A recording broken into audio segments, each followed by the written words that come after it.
Hard work. Hard work. Hard work. Hard work. Work. There you go. Forward.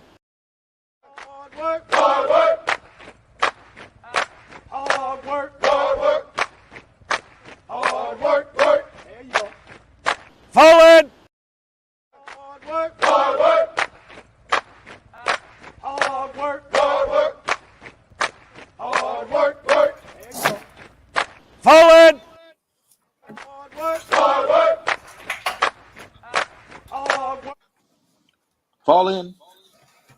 Hey, what it do? What it do? What it do? What's good this morning? How y'all doing? It's me, your boy Trey. And you know where y'all is. Y'all know what y'all doing.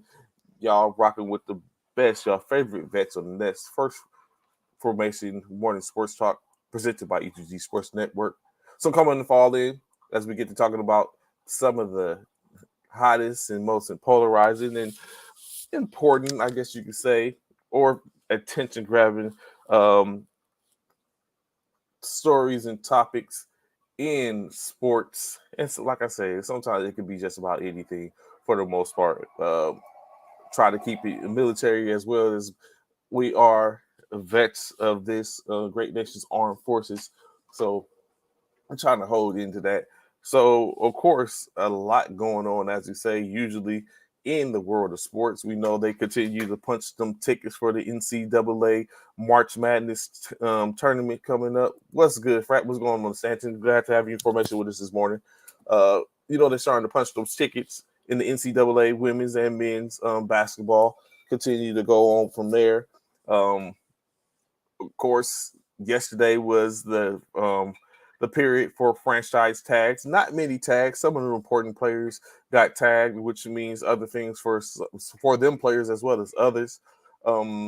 Next week, we got a week until free agency opens up for the NFL, kicking off the new NFL season. So, of course, we know that's got going on. Basketball, y'all better watch. I told you, keep an eye on that purple and gold without LeBron for that fact of matter, doing their thing. But of course, we know a shift in the seismic playoff picture just as early as yesterday. So we all know, what I'm saying? So it's plenty to talk about. Let me get my screens up. Sorry, a little ear. Give me a sec.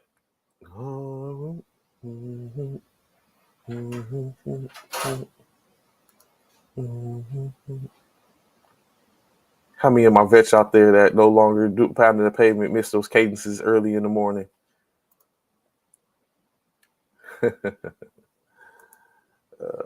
It's funny how you be. I'm not gonna say that. Disregard my last statement.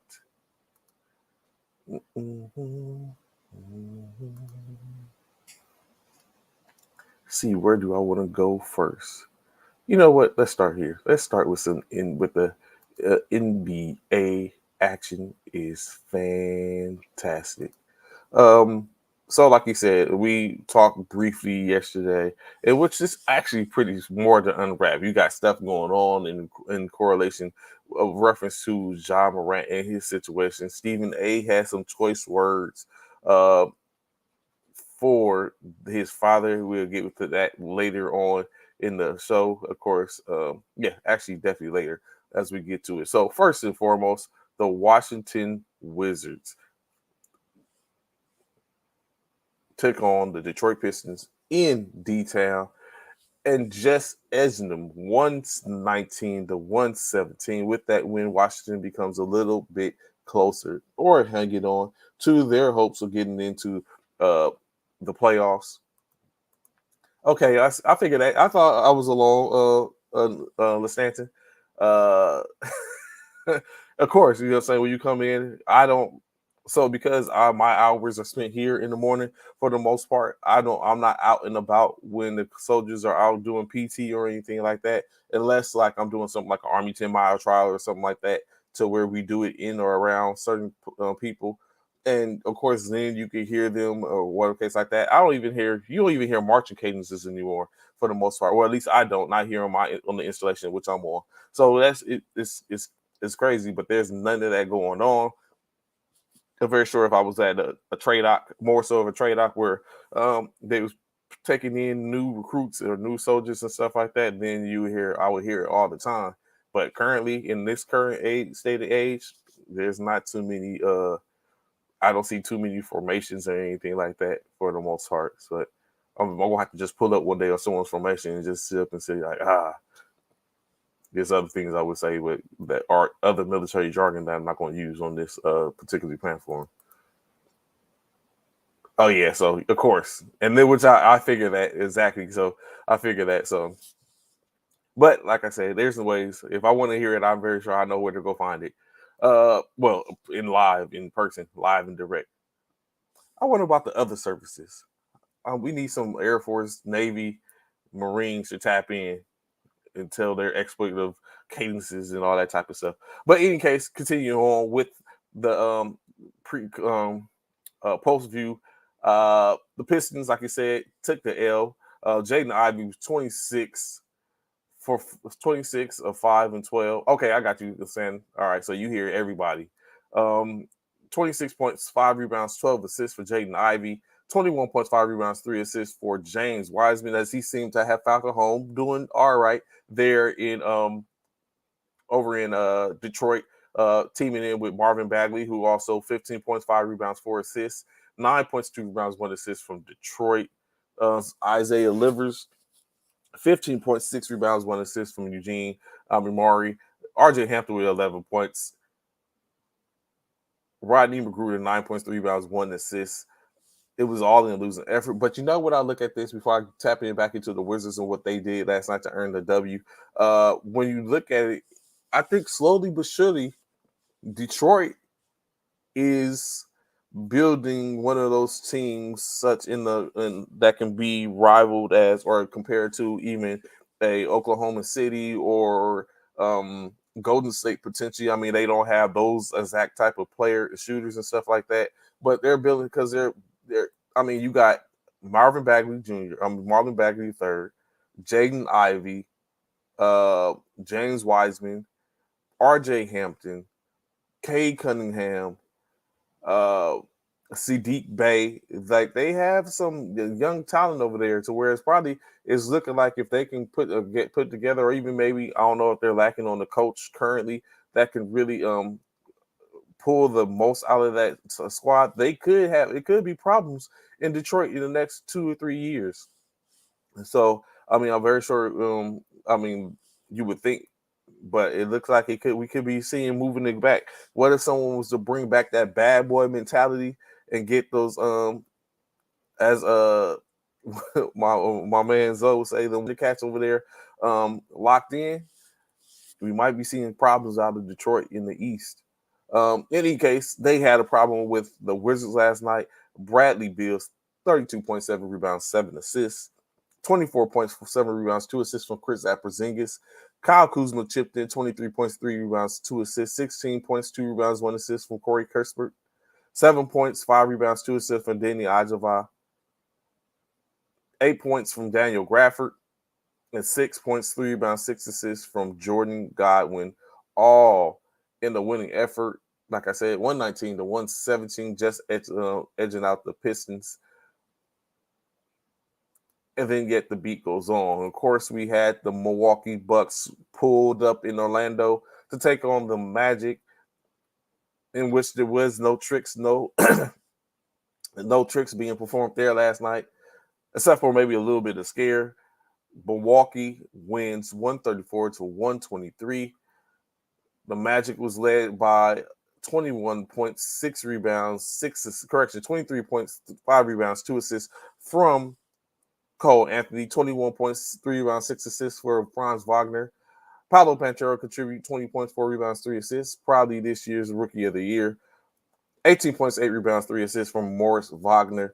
16 points, 1 rebound, 4 assists, Markelle Fultz. 12 points, 8 rebounds, 2 assists from Goga Bedadas.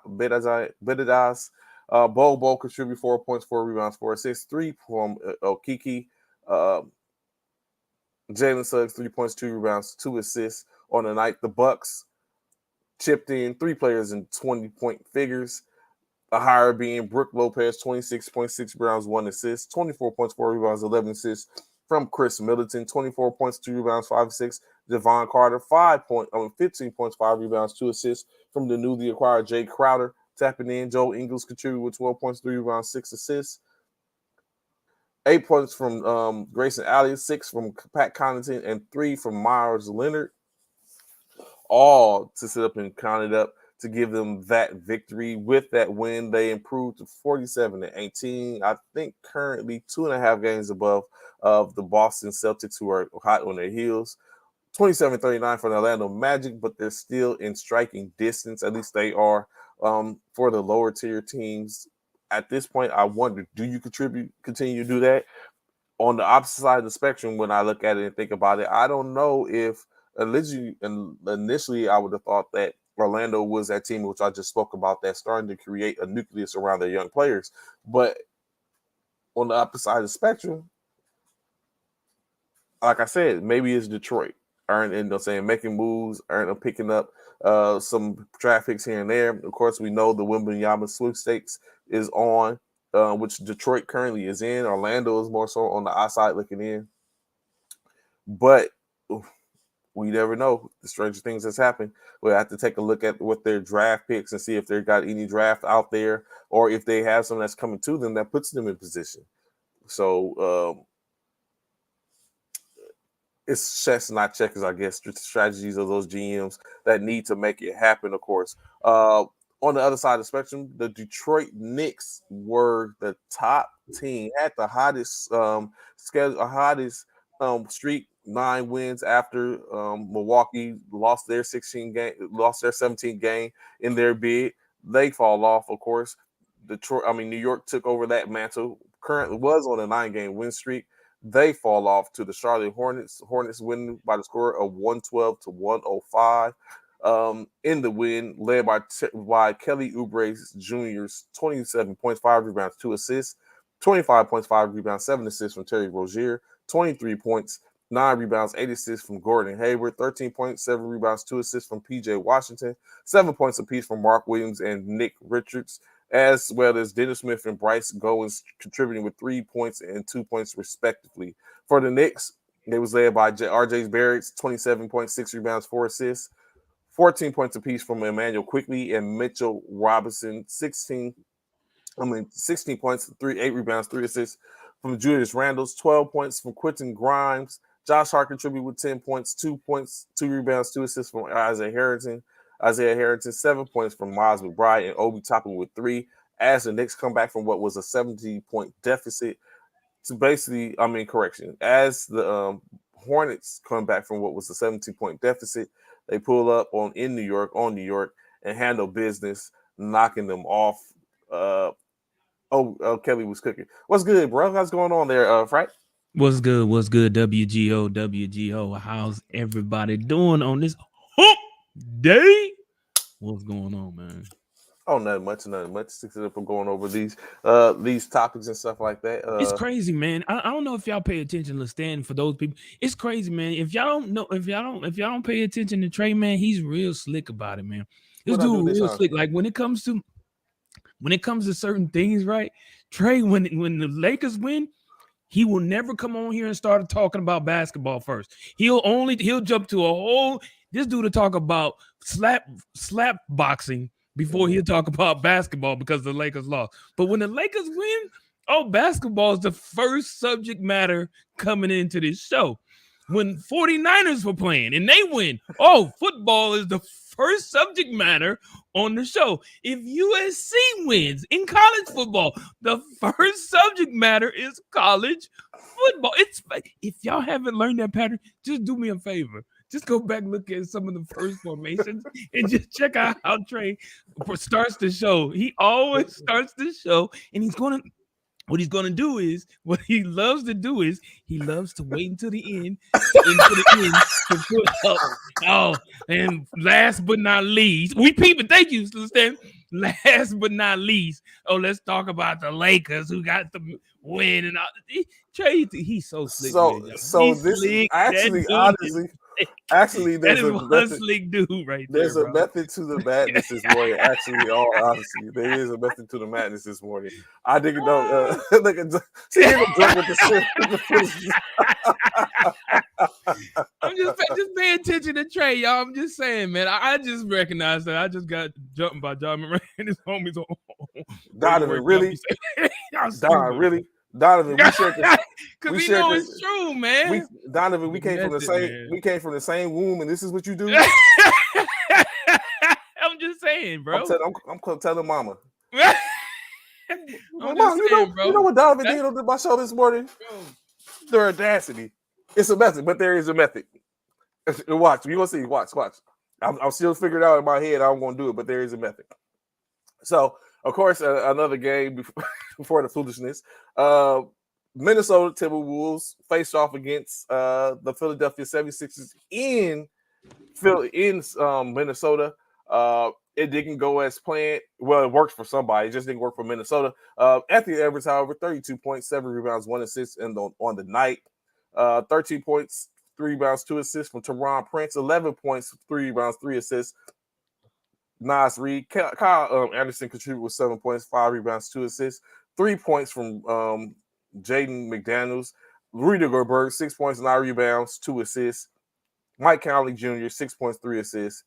5 points apiece from Nickeil Alexander-Walker, as well as Jordan McLaughlin. 2 points from Wendell Moore. Luka Garza, 4 points, 1 assist, 1 rebound, but it wasn't enough as the 76ers, Joel Embiid, 39 points, 7 rebounds, 4 assists. 27 points from Tyrese Maxey, 4 rebounds, 5 assists. Tobias Harris contributed with a double-double, 10 points, 14 rebounds, 4 assists. 8 points from Yurex Niang, 5 points apiece from Jalen McDaniels and Daniel House Jr.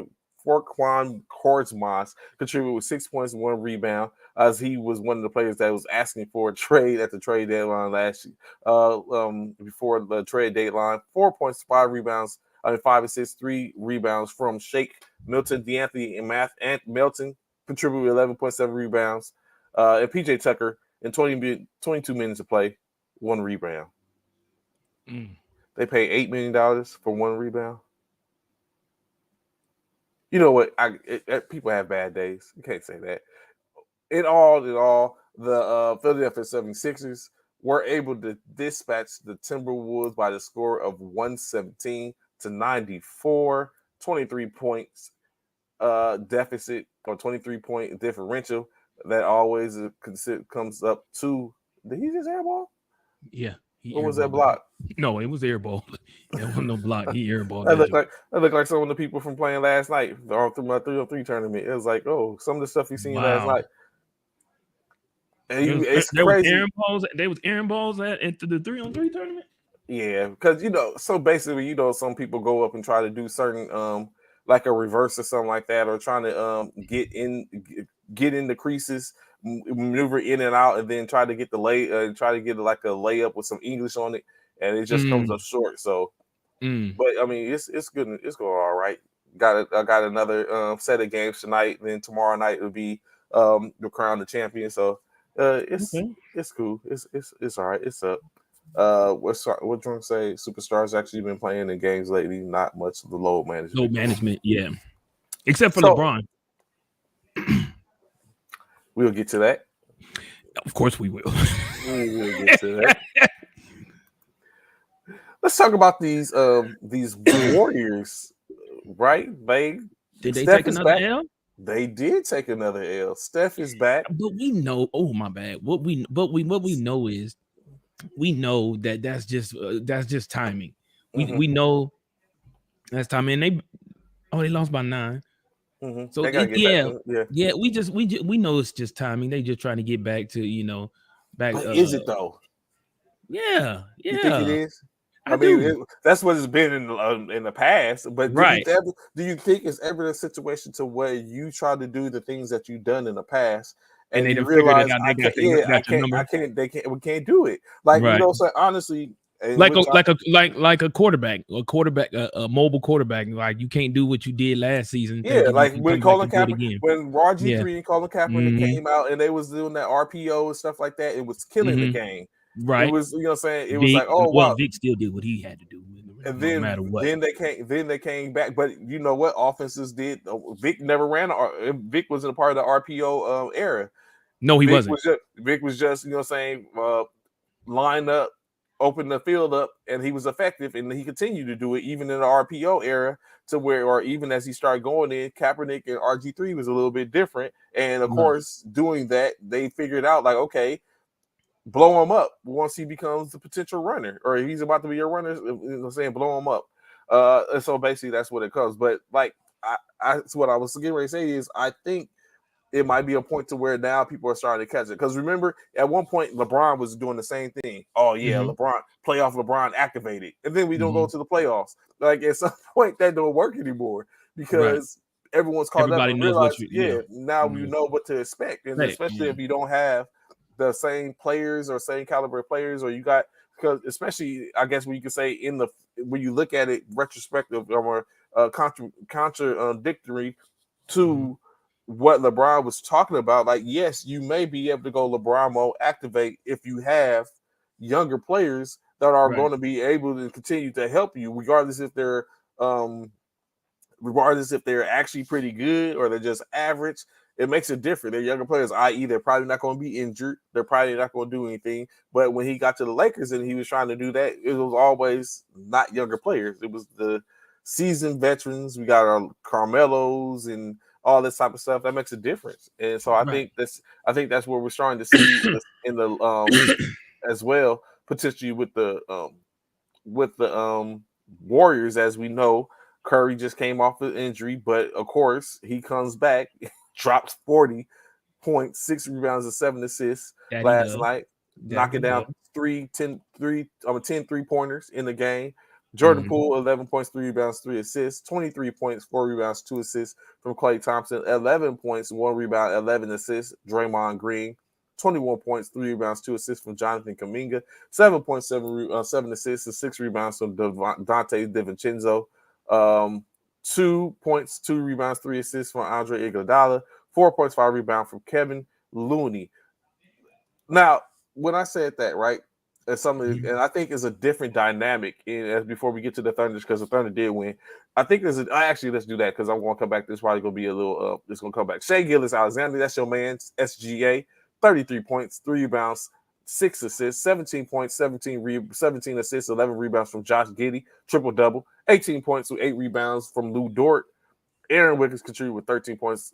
Jalen Williams, 15.6 rebounds, 2 assists, 11 points from Ousmane Dieng, 14 points from Dario Saric, 5 rebounds and 1 assist. And lastly, Lindsey Waters contributed 7 points, 2 rebounds, 2 assists, all for the Thunder as they improved their record to 31-34 with a 137-128 win.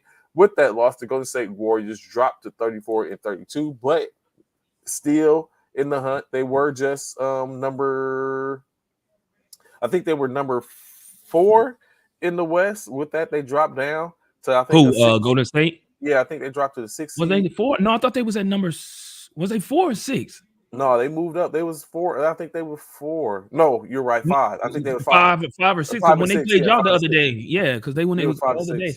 Golden State struggling. No timetable for Wiggins' return. Have to play small whole game. No defense. 5. Yeah, they was 5. Now they're so yeah, they dropped down. Forgot Wiggins been out with the family stuff. Yeah. No defensive stops in the paint. Which is big. With Wiggins not being out there, that could be a huge factor on why they taking a couple of these L's, and they not getting blown out. Like I said, they lost by 9. So Wiggins, of course, those are 9 points that Wiggins probably or possibly could have got. Yeah, right. So that makes a difference. But also, what I was getting ready to say, right, is when you look at the dynamic of the Golden State Warriors team, you have Draymond, who is the glue. I mean, he's a power forward. He's a power forward. You know what I'm saying? He tends to stuff the stat sheet occasionally. Last night, 11 assists. Your point guard is only 7 assists, but your point guard is the engine that powers the vehicle. Facts. And then there, I mean, I guess you got to take some like Higginson said, or Alonzo said. Did you see what he just did? This dude, bro, it's unreal. Look, watch what he does, bro. He shoots and just takes off. Oh no, that ain't it. Hold on, watch what Steph does, bro. Like this dude is freakish. Like this is doesn't watch this right here. I'm going the other side. I'm gone. Like that's unreal, bro. That's the level of shooting you want to get to in NBA 2K. Boy, that's that man. You know exactly what you're where you're at. Oh, they got the foul on. Oh, they didn't get the foul. Oh, he go right back at you. Oh, you can. I ain't missed this one though, bro. Like that's that level. That's that level of shooting confidence you want in NBA 2K. Where you know, I'm at my point. I know exactly where I'm gone. Yeah, it's like that just means that he knows exactly where what it feels like. He's like, okay, I'm good. You know, he got that feeling, just like you. Y'all seen that? You seen that video of that young little good morning, Kanief. How you doing, TT? What's going on, sis? You seen that video of this young Korean, look like high school girl? She shoots the peel and she pulls a step. Like she shoots the peel, turns around before the ball even makes it to anywhere close to the rim, and so she knew that Joker was gonna drop. That's that confidence that because that's you know saying that shows the great amount, because that takes a lot, because you have to sit up and think, oh, I did it, and then you have to have the wherewithal to start to turn around to walk off. If you don't do it right, then what happens is you mess up your shot because you're trying to get the turnaround and walk off, or case like that. But I mean, we done had a couple of players do it. You got Steph that is very Dame. Dame done it. Dame has definitely done it. You know, he done put it at his wrist. He didn't put it at his wrist before as he walked off. Gilbert Arenas. We have. Yeah. Even Nick Young done it, but unfortunately it rimmed out. But when he did it, he walked off. He was like, in the background, you see the ball going. I was like, come on. Yeah. Playing defense while on offense. So then again, when you look at it, also think about this. It's true it remains to be true. Klay Thompson and Steph Curry is the most dangerous shooting backcourt in tandem in the league, bro. Well, I'm not even gonna say in the league. I think I would say in the history of the league. Like that's fair. That's safe to say. That's fair. Like they're fair. Both your starting backcourt. Front court is still. That's fair.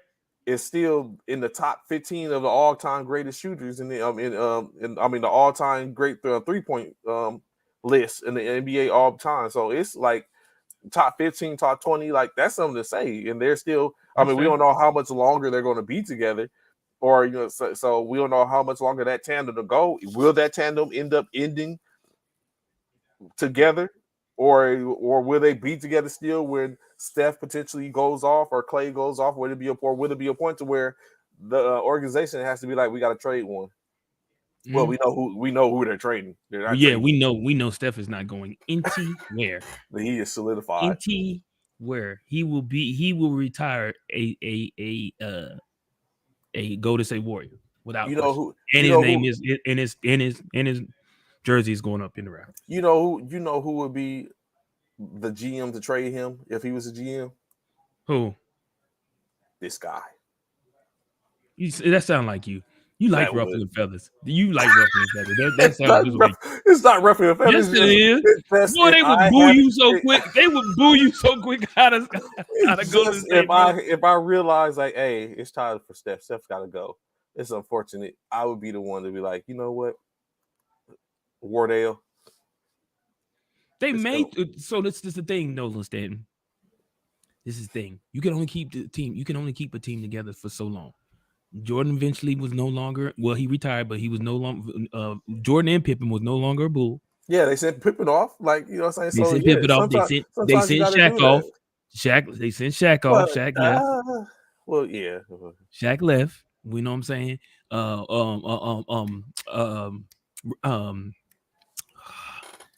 always been the greats. It's always not Reggie Miller. What's Chris Paul been around? I'm talking about champions. Ray Allen sent it gone. You know he was out there and gone. Ray Allen. One of the biggest of all time, Big Shot Bob. He done been every damn where. Big Shot Bob done been everywhere. Why does he even come up in this conversation? Because he got 7 rings, bro. That's because he played on a championship team. That don't mean he was the champion. He's been shipped off. My point. 7 teams, 7 teams, 7 rings. It is what it is. Robert Horry should not have been in that conversation. Oh, why not? We basically just there's no way you're going to discredit a man who has 7 rings, Trey.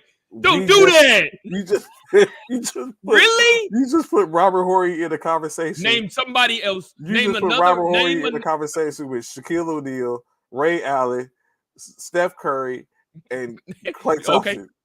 Okay.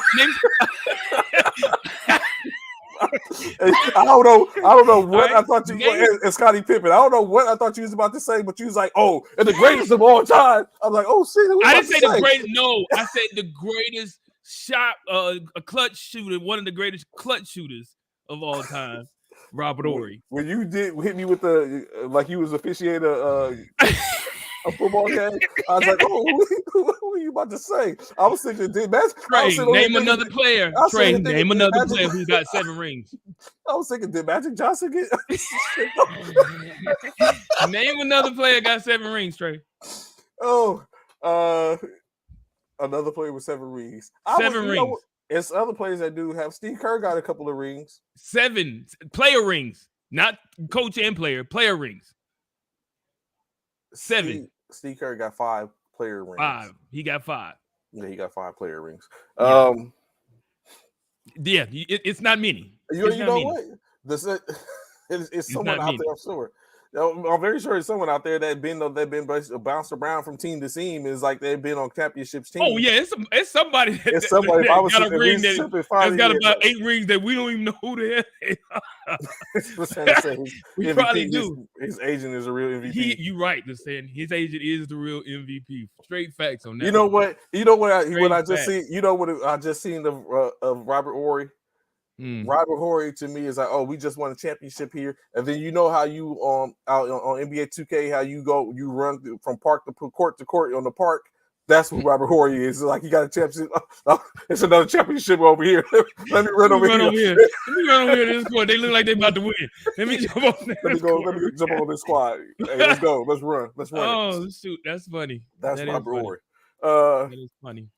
So, of course, last night, a couple of games left. I think 3 more games left from last night. Docket last night, the Brooklyn Nets. Interesting enough, ever since I said they are trash and they're not going to win anything, they've been winning things. I think this is a second win in a row, which they're going to have as they took care of the Houston Rockets. Of course, it was the Houston Rockets.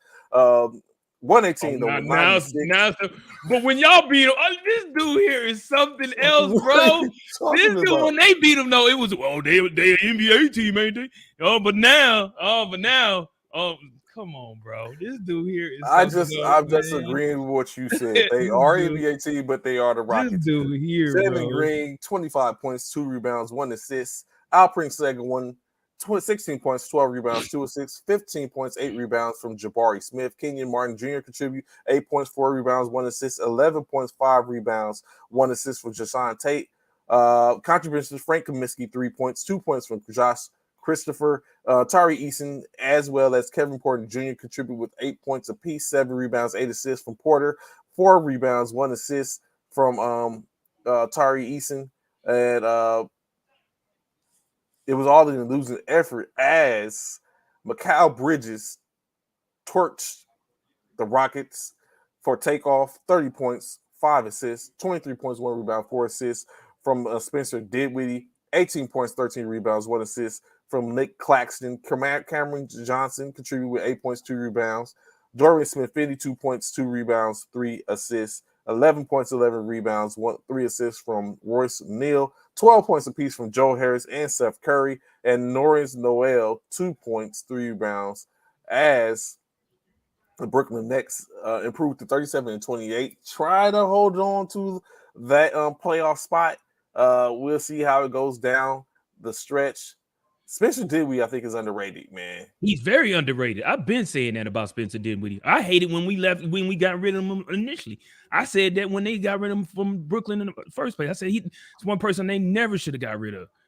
He's been overrated. He's like the Jordan Poole, bro. He was like the Jordan Poole of the Nets when Kyrie and all of them was there. Mm-hmm. He's very underrated, in my opinion. Ooh, That looked like Got a some body. 2K stuff right there. Yeah, he caught one. He definitely caught a body. He definitely caught a body. The black and white joints is pretty nice. Oh yeah, I like those too. Yeah, they're pretty nice. Yeah. Oh, that looked like some 2K stuff too. How you get the ball and you just. Oh, yesterday it was trash.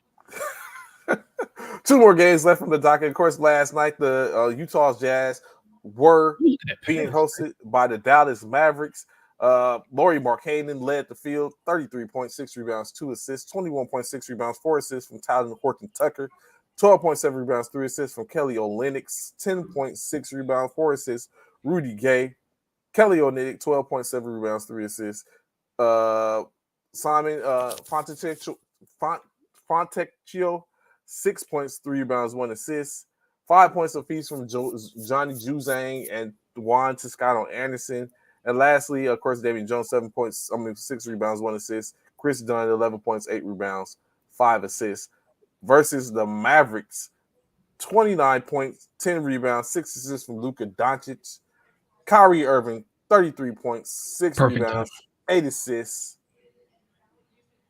24 points, 4 rebounds, 4 assists, Tim Hardaway Jr. And Justin Holiday, 11 points, 2 rebounds, 2 assists. The Mavericks get the dub 120-116. With that W, Mavericks are basically 2 games above 500 at 34-32. The Jazz fall to 4 games below 500 at 31-35. And with that loss and the Magic's win, the Mavericks win, Utah currently falls out of the playoff picture. The play-in basically with that loss. Unfortunate thing, but of course it looks like the Kyrie situation is maybe starting to pan out. I think no. They just lost to Phoenix the other day. Remember? I mean, it was Phoenix, but it was. What's this make them 3-3? Yeah, they're 3. Yeah, correct. You're right. Three of the last 8 wins. I mean, 3 and 5 on the year since Kyrie and Luka start leaking up. Right. Yeah. So it is what it is. I still think it's early. I'm not. So what I will say is I'm not going to say they're not going to make the playoffs. I'm not going to say they're not going to make the playoffs. However, they won't have. They're not going to get past they're not getting deep. In my opinion, they're not going to get deep in the playoffs. They're not. They still don't have no defense, bro. What's good, Mike? You're right. That's like I told Bishop. I have a reasoning. Beth for Madness. We'll get to it soon. They're not going to get deep. Good morning, Mr. Richardson. How you doing, sir? Good to see you. Appreciate you. They're gonna put up points. That's the thing. They're gonna still put up points. However, they're not gonna. They have no defense. They have no defense, and that's gonna hurt them in the long run. Ooh, Kyrie with the step back. That boy is killing it. Look, they just get a ball to him. He's like, woof. That's just hard. That's just unguardable. You just can't do nothing with that, bro. And one. Bro, you just can't do nothing with that, bro. So which do you think is the best arsenal to have? To have a killer or a wicked handle, or to just have a strap where you can let it go from anywhere? What do you think is what do you think is the best to have in your arsenal? That handle or that shot that you can basically shoot from anywhere on the court? Or the handle that gets you to the 10 with effortlessly. So the handle is a dagger because of the fact that you can create so much out of the ball handles, right? Because once you break somebody down and you're able to get past them, thank you, Rich. Once you're able to break somebody down and get past them, like either in you have so many options because now you didn't collapse the entire defense. Probably because you're at the rim, and then you have the option to either finish or pass out to an open jump shooter like Luka, who can knock down the 3 easy. So it's like, but then if you have a shot, you can also create off that same handle because as you've seen, Kyrie done you get numerous someone times. You get someone up the air. You get someone up. Catch They ankle know in the they air. run out there to you because it's like and then you run out. So what Mike Mr. Richard Coach Richardson was saying. I totally agree. So that's what I was getting at. Basically, it's only a few players that have that entire bag. Yeah, and Steph has his handle. So okay, I guess Kyrie. You guess we just watched him do Steph, Kyrie. But I think Steph, KD. You did not just KD. Are you really gonna say KD doesn't have the entire bag? Are you really gonna sit here and say he does not have the entire bag as almost a 7-footer? Out of those people who what you just said, who would you rather be standing in front of dribbling? Steph, Kyrie, or KD? Who would I rather stand in front of me? Who would you rather dribbling? Be? How would you? No, not you dribbling. They're dribbling. Who would you rather stand in front of if they're kind of handling the ball, bring it up the court, or in the half court set while the time's ticking down? Who would you prefer to stand in front of? Steph, Curry, or KD? So basically, I'm playing defense on them. Yeah, you're playing defense. Oh, I would probably. You're sitting up like you know what I'm saying, tapping the ground and D'ing up. Who are you going to be in front of? I would probably prefer out of all of them. I would probably prefer either when it comes to Steph and Kate, and when it comes to Steph and Kyrie, I know they don't. Neither one of them play defense, so I rather play. So when it's all said, because you got to keep in mind. I'm gonna put it like this: I definitely wouldn't want to stand in front of KD. Definitely wouldn't want to, because he's almost 7 foot. That's if anyone, that's who I want to stand in front. No, I'm not. For one, if I'm at my height right now, if I'm still at my normal height, what I'm at right now, 6'1". Well, I'm saying he's not going to back you down. It's just he's standing in front of you dribbling. He's not going to do what? Well, I'm saying he's not going to do what? I mean, yes, he would back you down. But I'm saying, about to say, bro. But I'm saying, really? like he's basically dribbling and he's not going to back you down. He's just dribbling and he's watching. So I think I would have a better chance of getting. Nobody's beating like Wooten said. Nobody's beating like Stanton said. You out your I'd rather y'all are out your everlasting mind. Y'all are out y'all everlasting mind if you think y'all want to stand. I can almost guarantee that. I'm almost guaranteed that. I almost guarantee that Steph or Kyrie potentially are breaking you down off the dribble. You have less of an opportunity. I have less of an opportunity of that happen with KD. For the most part, KD don't have to do that because he can shoot over you for the most part. So he's probably going to face up. He not only going to shoot over you, but you mean to tell me you think, oh, man, y'all are out y'all mind, bro. Y'all drunk. Hey, once again, I think Trey need to be tested. Y'all are out y'all mind, bro, if y'all think KD, bro. I'm not finna sit. I'm just what it is. He can sit and try to cross me up. I'd rather I would go with my odds of stopping KD from crossing me up as opposed to Kyrie or Steph crossing me up. Y'all are tripping, bro. Y'all are so. You must be tripping, thinking that you would rather. Y'all are tripping. In any case, KD shooting over any shooting over. He is, but the fact of the matter is, he will also prove a point that he will. Man, hold on, bro. Let me show you something, bro. Let me show y'all something for you and during Stanton, because y'all are asleep, bro. Y'all don't watch. Thank you, Wooten. Thank you, because y'all are asleep, bro. I want y'all to see this, bruh. Are you freaking kidding me, bruh? This dude is an assassin at almost 7 feet tall. He's an assassin, bro. Y'all are tripping. Look at wait, don't. Huh? Wait, what? Bro, he's a fucking assassin. That boy is a fucking assassin. Are you fucking serious? He's taking any faster than rock. Are you serious right now, bro? You've got to be kidding me. Bro, watch this dude. We know Harden ain't got no, and I'm a dunk on you. Oh, They're guarding him one-on-one. Look, anybody can get it. You've got to be kidding me, bro. Look, dude. Whoop. And then I'm gonna shoot the jumper over you. It's like you can get and took the foul. He's letting you know I'm getting you anyway. This is Middleton. He plays great D. He can't do nothing with him, bro. He can do nothing with this guy, bro. Y'all have not watched KD. And the step, bro. This dude is almost 7 feet tall, and he's doing this.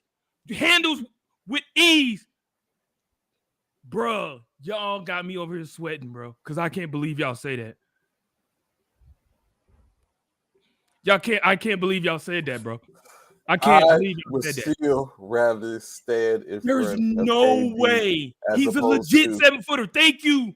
He's a legit 7-footer. There's no way. In front of KD as opposed to in front of Steph or Y'all don't Kyrie. want that smoke, bro.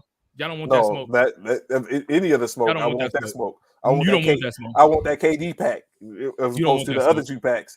I'm trying to get one thing about KD out of the other 2, he dunking on you when he finished at the rim. The other 2 ain't about to dunk on you. I'm cool with that. I'm telling you, I'm sweating because I can't believe y'all said that, bro. I'm trying to get the lesser of 3 evils in the case of it, where I'm not trying to sit up. Can you imagine? I can't believe y'all said that. Y'all gonna be on a poster. You're gonna be on a poster with KD. How many times you gonna touch Earth trying to defend the other 2? What do you mean how many times? I asked Brandon Ingram who's the hardest player he guarded, and he said by far it's KD. You gotta hope he missed. I'm not worried about the business. I just don't want to sit up and get. That's who I particularly. If I have to stand in front of, if I sit up and wake up and I'm like, where am I? Bro, this move right here on the Lakers, and I'm glad it was on the Lakers.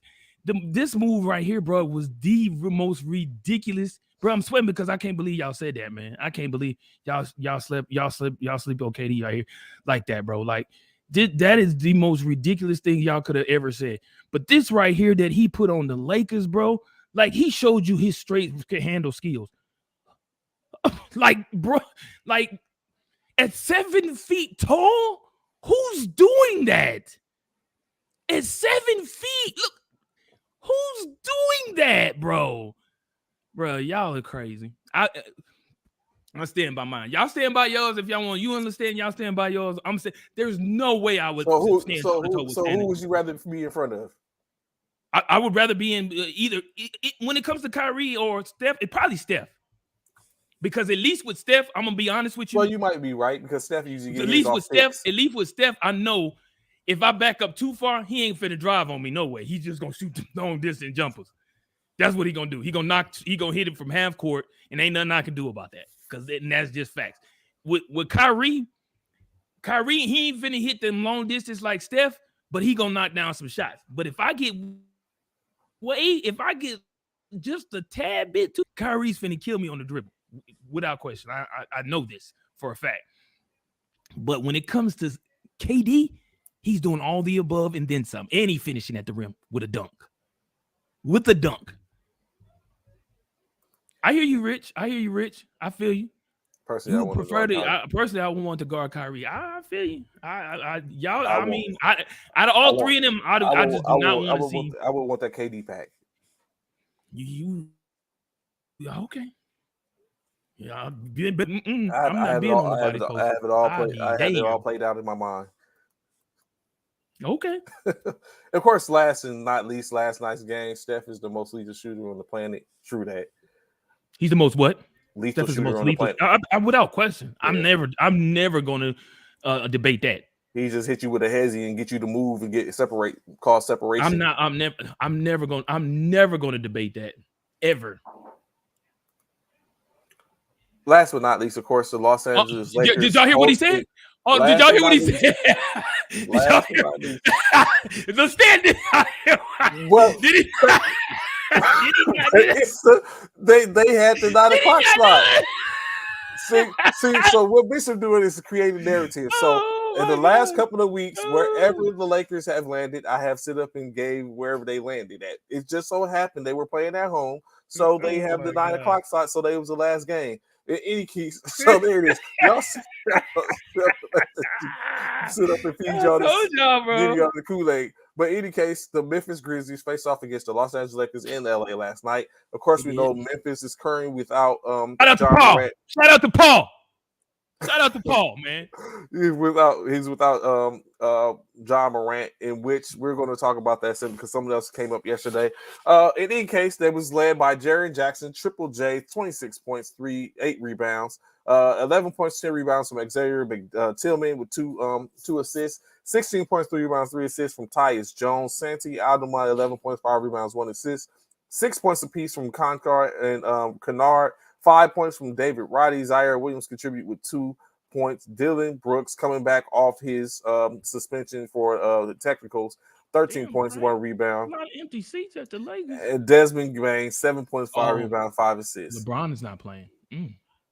For the Lakers, a double-double from Anthony Davis, 30 points, 22 rebounds, 3 assists. Hey, D, Kinfolk. I see you, Kinfolk. 17 points apiece from Ryu Hachimura, Austin Reeves, and Dennis Schroeder. 6 rebounds, 9 assists for Schroeder, 4 rebounds, 7 assists for Reeves, and 6 rebounds for Hachimura.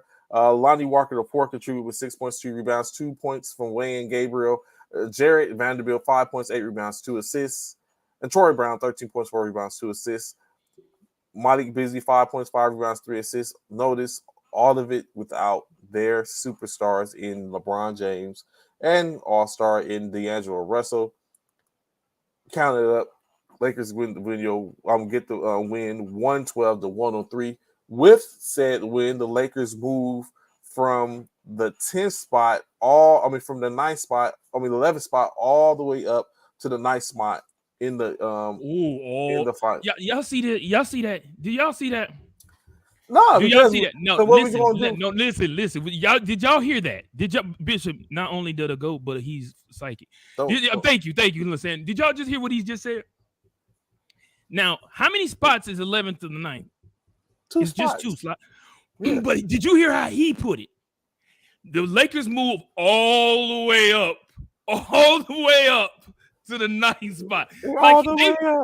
Like he put it up like they moved up 6 spots. Because we moved from a position to where we weren't going to be going to the playoffs to now we're in potentially a position to be in the playoffs with games remaining for us to possibly get into a clearly defined playoff position. Currently, we're at 9.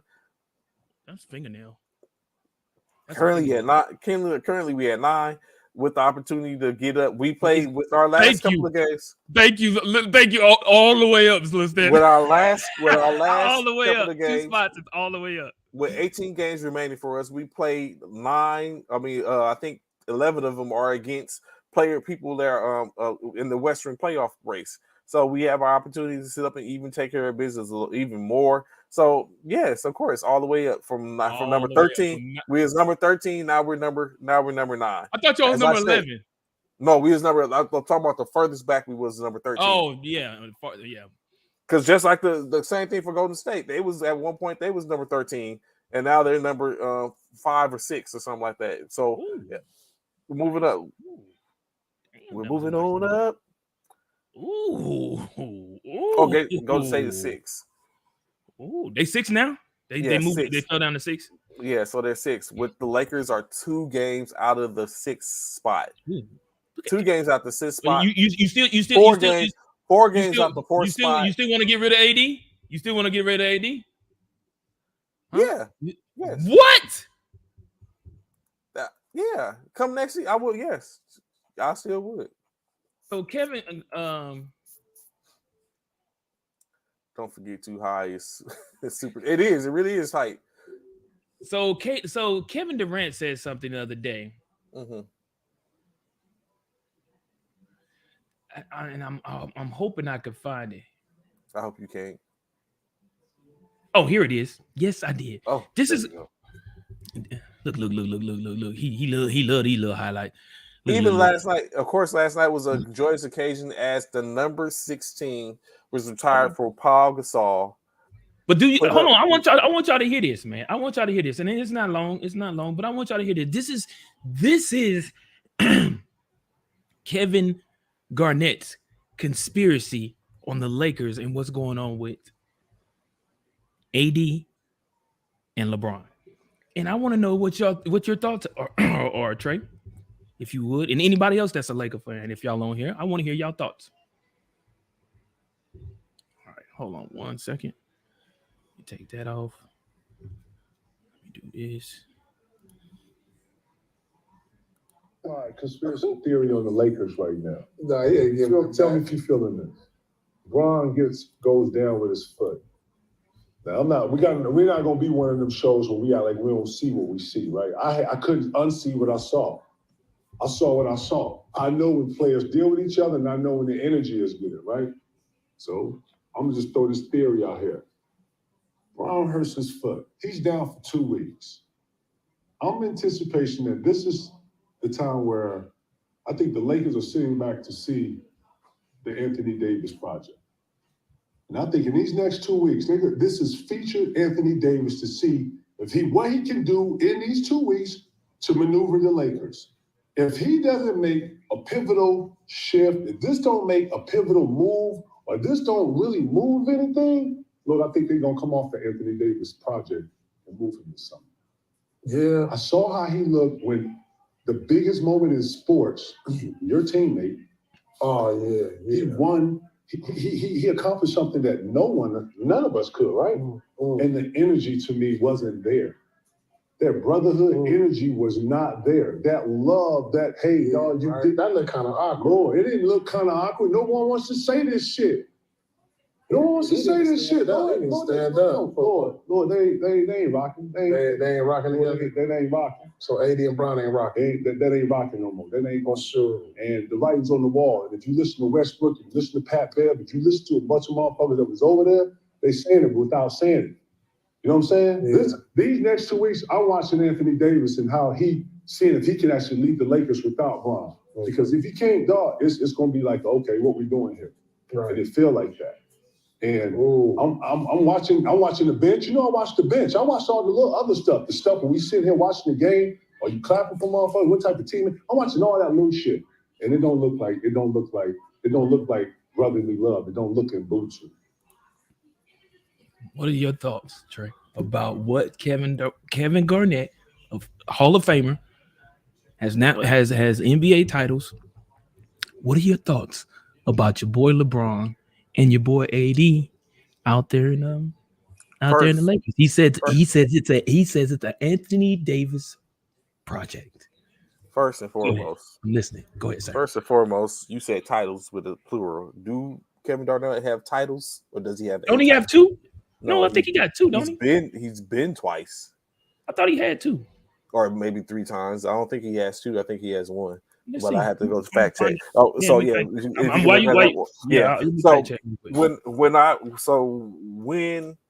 you look at it, right? So I don't dispute what he's saying. I definitely think it's a situation to where they're taking a look and see like how does AD move the team without LeBron, especially now at this particular day and age, because you're right, he has one. They're a little better than what they were when I mean technically a couple of weeks ago. They're a little better than that. So I would agree with that point. I definitely think it's a situation where they was looking at it. But for me, like I was saying, I would still want to move AD based on the fact that yes, okay, he's doing right now. They're doing well. They're basically 8-3 or 7-3 since the trade deadline. So that's where we're at. 7-3, 8-3 since the trade deadline. That's pretty good. LeBron hasn't played a lot since the trade deadline or the All-Star break. So it's good, you know what I'm saying, that this is what we're looking at right now. And D'Angelo Russell, he's been down. AD's been the person that's kind of been floating it for the most part with the rest of the cast.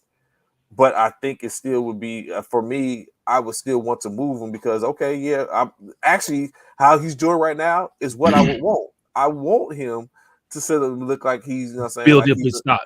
Yeah, that he's that. I want him to build his stock so that way I have more leverage when I move him to bring in more. Yeah, that's what I want. You know what I'm saying? Because you see, presumably what you look at is what we got, the package that we got from moving Russell Westbrook. I mean, you got other stuff from here and there, but the package you got from moving Russell Westbrook is exactly what we looked at. So you got that. I would want to get even more for moving Anthony Davis. Of course, it's going to be a little bit hard. It's a little bit different when you take in consideration that him and LeBron are under the same sports agent. I mean, not the same sports agents, the same agents and stuff like that. The sports management company. And so now you have it to where now you're looking at, okay, they're looking at. But Rob Pelinka, if I was Rob Pelinka, I would do that. I would look at potentially moving if there's something better out there or something that we can sit up and get more for him. I would move AD and look and continue to build that. Like, of course, we know Kyrie Irving is going to be a free agent next year. Will he do enough? Will enough be done for him to stay in Dallas? I don't know. Will he be open to coming to Los Angeles? No. I don't know. Where you have Kyrie, D'Angelo, Russell, and LeBron James. No. It's a possibility. So that is what I would be looking at more so to try to make a move on to try to do as opposed and move AD so that way, because yes, he's having a season right now, but this is like what 50 games into the league. Like he helped win some of those the first games, but also he was out. He's been out for a month and a half to 2 months almost. So it's like, and that's the norm. So that's what's the norm. That's what we do know. So I'd rather put them problems off on, I can say problems. I'd rather put that situation on someone else as opposed to me hold on to it and have to deal with that and engage in that. So yes, I would still move AD, and I do agree with some of what Kevin Durant said. Now, initially, I was on the same thing that Kevin Garnett was on when he said that he was the energy wasn't there. But AD did come back and said that when he came back he wasn't around and they didn't know where LeBron was at in the quest at that point. So when he came, he didn't know what everyone was cheering for. He just was sitting there. So he didn't understand or didn't realize what was going on. That's what he said. So I can understand that. He got lost, went to the bathroom, came back. When he came back, LeBron hit a shot that gave him the title, in which AD didn't know what was going on. So it wasn't because even me, I didn't realize. I blinked and didn't even know LeBron was that close. When I looked up, he was 10 points away. I went to the bathroom and came back. He needed 3 or 4. So it's like, and you cool with that? You truly believe that's yes, because you know what? I have been that person. Let me explain something to you. Let me explain something. So AD went to the bathroom. Yes, he went to the bathroom. So you mean to tell me the most historic franchise in the NBA, you mean to tell me I've been to Buffalo Wild Wings. I've been to Twin Peaks, who are just sports bars where they have TVs in the bathroom. While you washing your hands, you can look up at the screen and see what's going on. So you mean to tell me this multi-million-dollar building where players, not fans, players go use the bathroom? You mean to tell me you don't know what's going on the court while you're using the bathroom? It's possible. So what I was about to say is I've been that player. I've been that player that when I sit up and play, I don't stand with the team while we on the sideline. If I'm not playing defense and I'm just playing offense or whatever case like that, I'm that player that I go sit by myself and stand by myself and analyze the game down from another part and get a different outlook and angle. All do that, I tap in. So what you not gonna do, Trey, is what you're not going to act like is that you don't know that your so-called boy now. This is your boy. This ain't just no regular dude. This is your boy. Y'all like supposedly Ace Boone Coon. That's your road dog. Y'all at each other crib playing dominoes, kids playing with each other. Y'all Taco Tuesday. Yeah. Are y'all doing all of this? You mean to tell me you are not aware of what's going on in the arena in which your boy has the opportunity, a high-level opportunity. We're talking 99.9% chance of breaking an all-time record, and you're not aware, far removed from what's going on around you? All I'm saying Boys, is it's possible. Trey, stop it! But Trey, also, stop it, bro. I also think legitimately that Stop LeBron it, could be. bro. I also legitimately think that LeBron understands the situation. Like, we're doing all this, but we're losing. You know what I'm saying? Like, I this don't think is like, LeBron. Oh, see, that's the thing. AD, I think AD was like, bro, like, I get you after this record, but when it's all said and done, bro, it don't matter if you losing.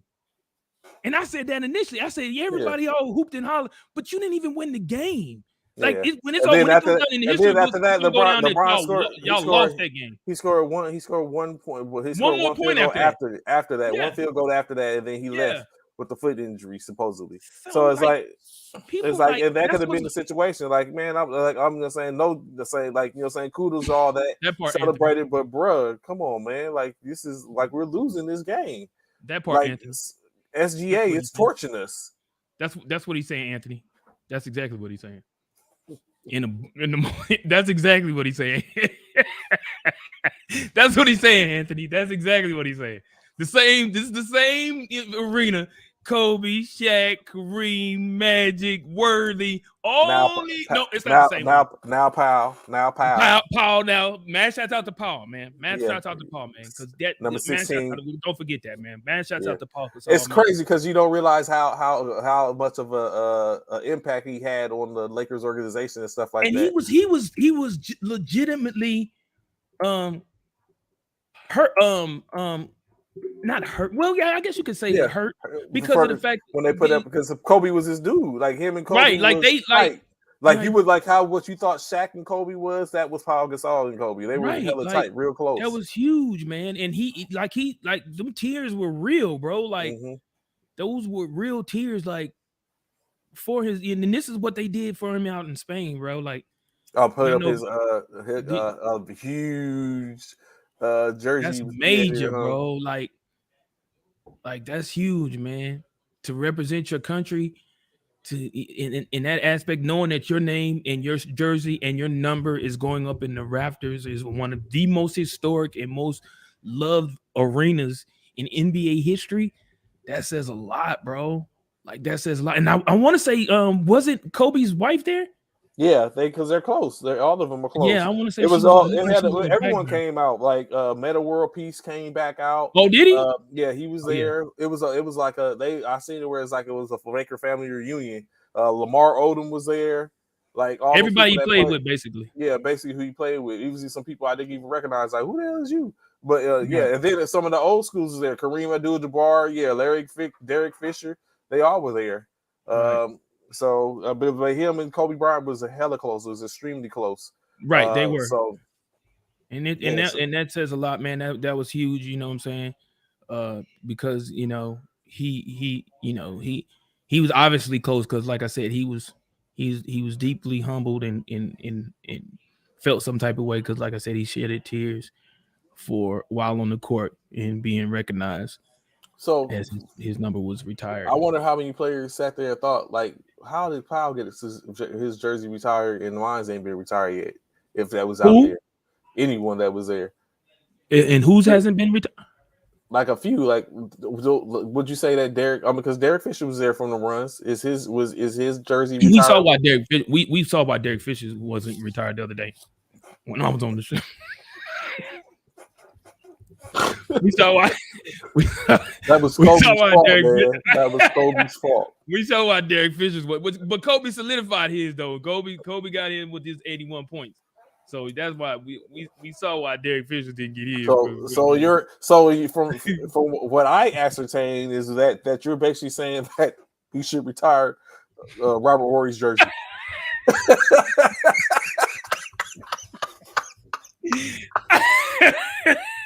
The number five should be retired. Yeah, man. Yeah. Why not, bro? Why not? Yeah. Why not, bro? Because I'm just saying, bro. Why not, bro? Why?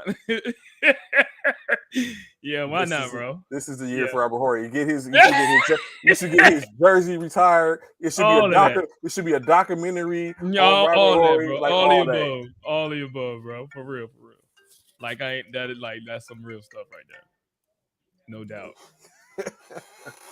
So other things that came up right real quick in the NBA before we get into NFL and stuff like that.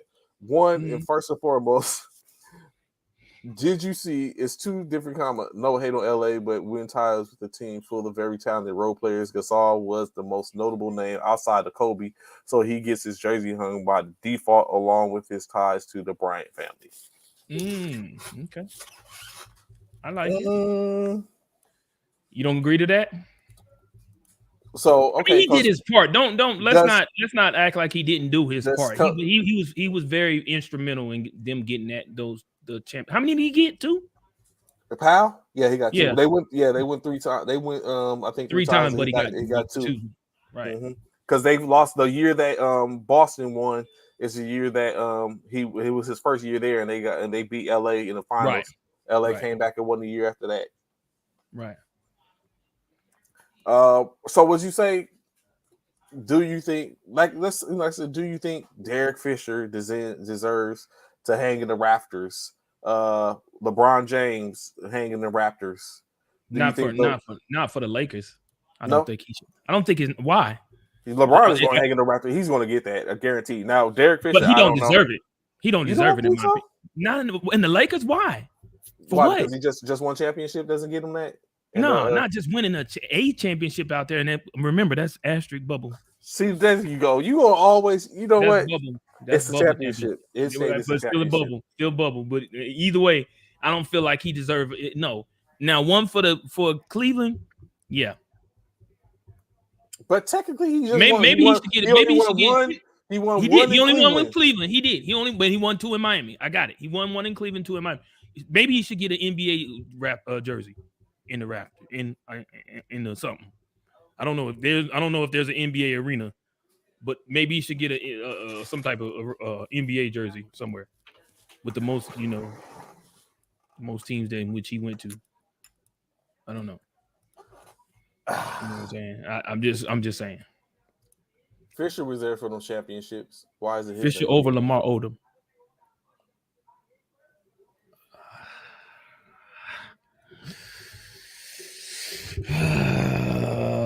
What's good, Seven? What's good, brother? What's going Fisher on, over man? Lamar Odom? Fisher would be like Fisher was there for all them championships. Fisher's got championships too, and he was there. But so was a lot of other people. We just talked about that, Trey. Yeah, but Fisher, people that didn't do nothing. Fisher was there. Fisher was more contributed more. Wow. I'm just saying, man. Finally, someone comes on to say this, bro, because it's like all the time. Let me say something. It'd be like Fest was like, Trey some drinking, check his drink. And like y'all be like, I understand. You're saying y'all have a love and affinity for Bishop, but what? Why they got love and affinity for me? You know what? I'm putting cases on all y'all. Why they got love and affinity for me, bro? What did I do? Y'all gonna be in Pelican Bay by the time I'm filming you. But I would say Fisher did more than Lamar. I actually like Lamar Odom, but I think Derek Fisher did more for the Laker organization. Hell, than even Robert Horry. Then who? Then Lamar Odom? Then Robert Horry and Lamar Odom. Fish left and came back and get championships. Facts. I agree. So I would think. Of course, I don't think he's going to. He has other things that happen and why he probably wouldn't get get something retired. Hell, at some point, Phil Jackson should have something retired with the Lakers. But I think LeBron James will potentially be the next jersey retired for LA. I don't think he does. In my opinion, I don't think he deserves that though. That's just me though. Gasol averaged 19 and 11. He stepped up his blocks per game average to 2 per game in the playoffs during the title years. Okay. Think about all the people that came through LA. I think LeBron would be the next one. We done had Karl Malone. We had Gary Payton. But people that didn't do nothing. We had Dwight Howard.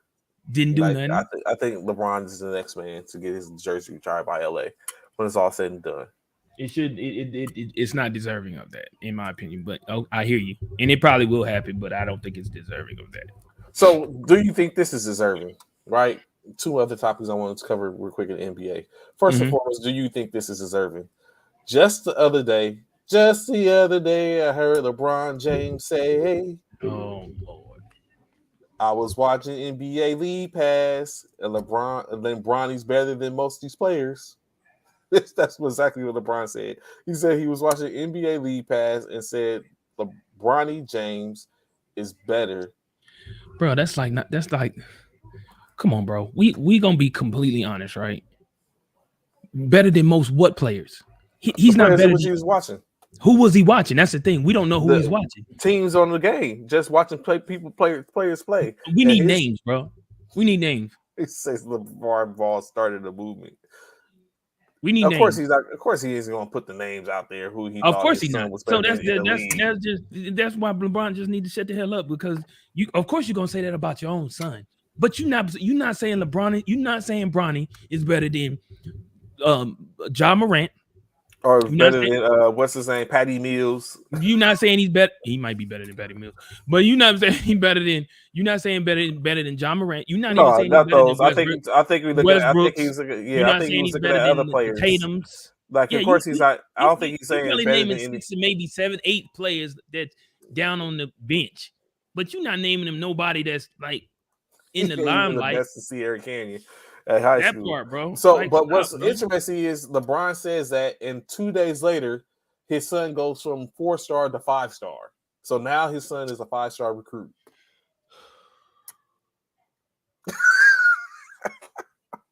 Shout out to Bronny, 5-star recruit. We see you in the USC uniform next year. Hold on, let me see something, bro. Huh? Excuse you? I said we'll see him in the USC uniform next year. On, it ain't like it would matter. USC ain't been nothing in basketball not on how long. And Oklahoma has been? Oh, yeah. More recently than USC. No. We just went to the Elite Six, the Sweet 16 last year. What?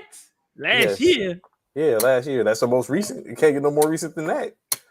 Now, I don't know what we're going to do this year, but last year we was in maybe even Elite 8. I have to go back and look.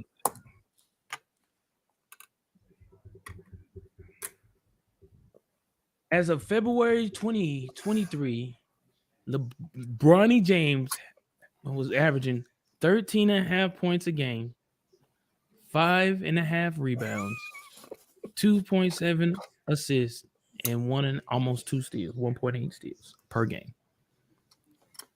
Rich, I'm telling you what his stats are, though. This is what they have. His stats as of February, which was last month. We only 8 days into March. He was averaging 13 points a game. Or if it says 14, 13.8. 14 points a game. 14 points a game, 5.5 rebounds, 3 assists, because 2.7, let's round up. So whatever he's done, whatever he did enough to earn. Dude, you ain't gonna tell me he done did enough. This was February to earn an extra star in the last in a month. That ain't even a month, Trey.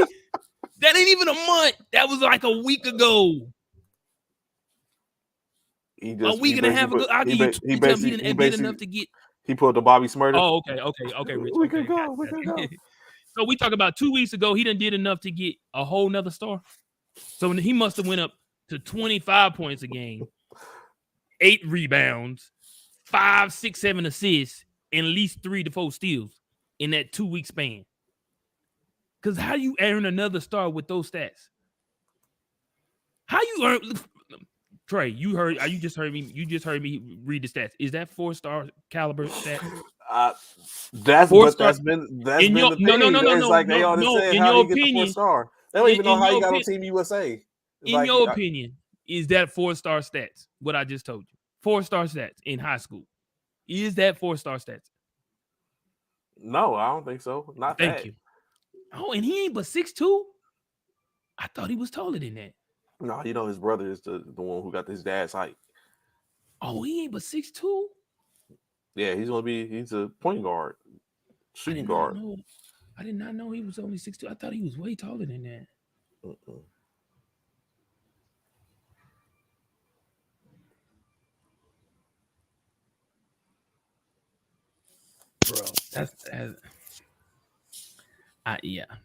come on. I mean, but I don't knock LeBron because that's what you're supposed to do to your son. You're supposed to uplift him and give him the confidence to be like, look, my dad has my back. He believes in my talent. That's what you're supposed to do as a parent. But come on, bro. The numbers don't lie. The numbers don't lie. They not lying. The numbers don't lie, bro. 13 points, bro. I know some high school kids that's doing way better than that. Matter of fact, let's see something. Williams. Where Mikey Williams at? Who is Mikey Williams? He plays for Yesera in California. Is it M-I-K-E-Y?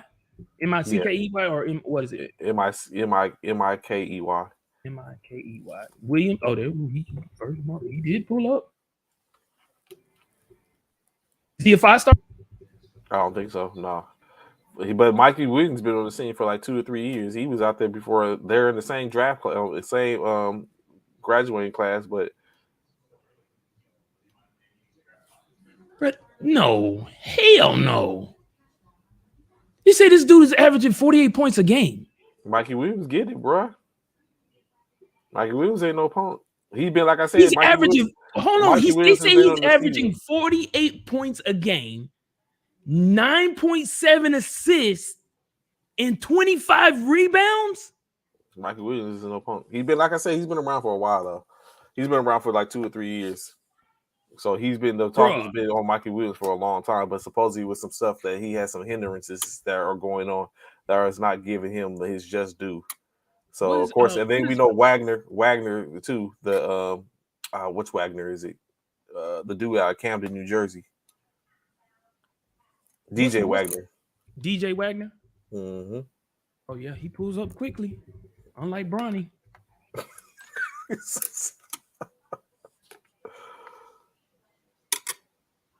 There's DJ Wagner. DeJuan. Oh, okay, because DeJuan Wagner. Yeah, he's from the Wagner lineage. Oh, okay. So he has a. Let's see, what is he averaging? Hold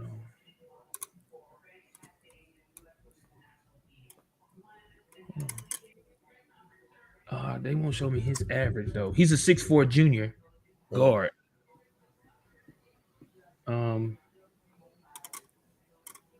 He just got decent numbers. It just won't show it. Oh, there. Okay, so he's averaging 19 points a game, four rebounds, and 3 assists. He's above. He is Milt Wagner's grandson. Okay. Yeah. When his father is DeJuan. DeJuan Wagner is his dad. DeJuan Wagner. Okay. Yeah. He's got 19 points. Oh, well, you might as well say 20 because it's 19.8. 4.2 and a half rebounds and 3 assists. All better than LeBron. What's Carmelo's son name? But he's a year behind Bronny. I know, but he's a year beyond, a year behind. Behind. Right. Or 2 years, I think. I think he's a sophomore. What is it? Carmelo's.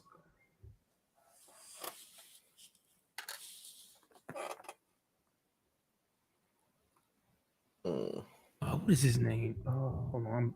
I know it. I just can't think of it right now. Kenyon. Yeah, Kenyon. Kenyon. I couldn't think it.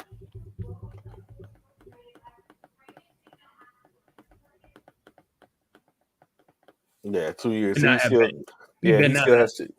still has 2 years to go though. He's a sophomore. But he better not have better stats than LeBron. He better not have better stats than Bronny, and he still got a whole nother year. Well, I guess even what Coach Cal was saying, Bronny isn't necessarily even the better player on his team, and so if some of that could be stagnant, it could be based on just what he contributes to the team. Because Mikey Williams is the best player on his team, DJ is the best player on his team, so Kenyon could be potentially the best player on his team, which I don't think he is. I think, of course, as a sophomore, he has some stuff more to do. So, I mean, that could be something. So, the numbers speak to something, but we got to look at who is on the squad and all that type of stuff, and which that could be the same thing for Bronny in Sierra Canyon. It's just the fact that, like, I guess I think the litany test would be if he wasn't LeBron James' son, would we be hearing or would he be talked about? That part. So it's like, is he legitly? Is he deserving of the 5-star, or would he be a potential 3-star, or with the options with the bet to be work his way in? So I think that's more so what the conversation would be. I know a coach in Mikey Williams High School conference, he said not to be as good as the hype. I think that's why the cameras stopped following him as close now. Okay, and which is possible. And like I said, those numbers could be inflated because he's the best player of the team and where they're playing at. So I can understand that, Coach Cal. But it was a huge following from Mikey Williams. Kenyon, they don't have stats on him yet. Okay, so yeah, he still got 2 years. He'll be probably next year. He might take a step. But forward. They got him listed at 6'3". Okay. At 165 pounds, though. So one more thing in reference to the NBA, we'll just talk about real quick. So, what do you think of the comments made by Stephen A. Smith in reference to the Ja Morant situation that were aimed at his father? Basically, said you raised him. Now, this is Stephen A. Smith on Ja Morant regarding T Morant regarding Ja. He said you raised him, you helped get him to this point. Make sure that you don't let anybody get in the way of what he is on the verge of accomplishing. Make sure you do your part to protect him instead of joining in to have a good time like one of his boys. You're not one of his boys, you're his dad. That's right. Facts. I think that was great advice from Stephen A. I think that's great advice.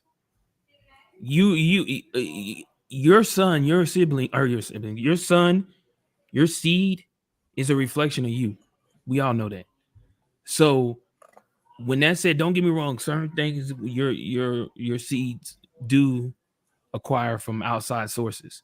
However, a lot of it is depicted from you as parents, and you have to be able to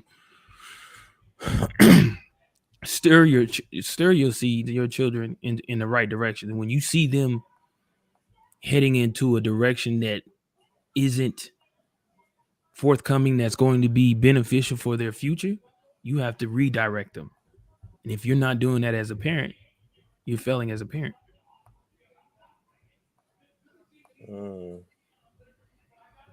I wonder what the thought process. I haven't seen a response or anything to a reference to, but I definitely wonder what came about from that. So, real quick, I want to move into NBA, but NFL, but I do want to come back because to touch on what Mr. Richardson was talking about earlier when we first got on in reference to the soaps and the military basketball. So definitely by the time of the end of the show, we're going to come back in and tap in on that. But I know people want to hear it's a slim chance a man is going to receive any of the hundreds of people giving advice to the moment of the time. Correct. T and John may be prideful and not wanting to hear an outside source critiquing them. I completely agree with that, Coach Cal. Absolutely. So not even saying that Stephen A. is wrong, but it's like it's probably not saying too soon to hear that in this at this time. Right.